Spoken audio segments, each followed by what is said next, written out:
नमस्कार बंधुरा এই মুহূর্তে দাঁড়িয়ে রয়েছে আমাদের কোলাঘাট ব্লকেরই মধ্যে ছাতিন্দা।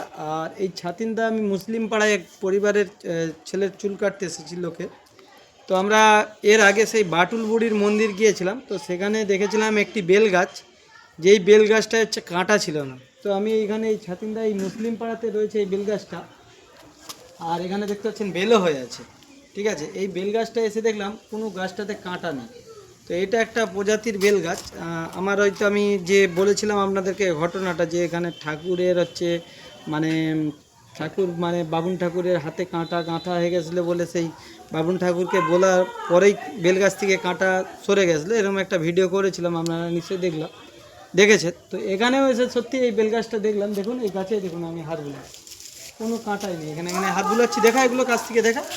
এই দেখুন কোনো এই বেল গাছটায় কোনো কাঁটা নেই, এবং হচ্ছে বেল কিন্তু পুরোই রয়েছে। এই দেখুন এগুলো বেল রয়েছে, আর এপাশেও পুরো গাছটা একদম ভরপুর রয়েছে। কোনো বেল গাছটার মধ্যে কিন্তু দর্শক বন্ধুরা কাঁটাই নেই, মানে এটা একটা মানে প্রজাতির বেল গাছ, বেল গাছেরই মধ্যে পড়ে।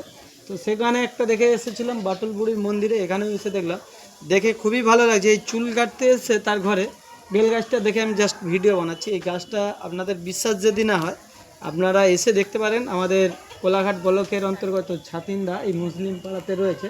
ঠিকানা আপনাদেরকে দিয়ে দেবো। গাছটা কিন্তু অনেকটাই মোটা এবং অনেক ঝাংড়া।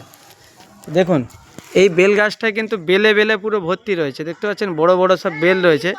তো এই গাছটার মধ্যে দেখুন শ্যাম ভাই আপনাদেরকে দেখাচ্ছি, কোনো কাঁটা নেই। দেখুন মানে আই অ্যাম অবাক যে এত সুন্দর লাগছে। আর গাছটাও দেখুন, আপনাদেরকে গাছটাও দেখাচ্ছি। এই যে এই গাছটা এত বড় বেল গাছ, তো দেখেও খুব ভালো লাগলো।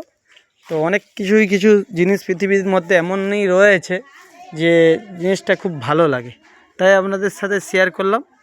আপনাদের কেমন লাগছে অবশ্যই জানাবেন, আর সবাই কিন্তু ভিডিওটাকে একটু শেয়ার করে দিবেন বেশি বেশি। তো চলো টাটা।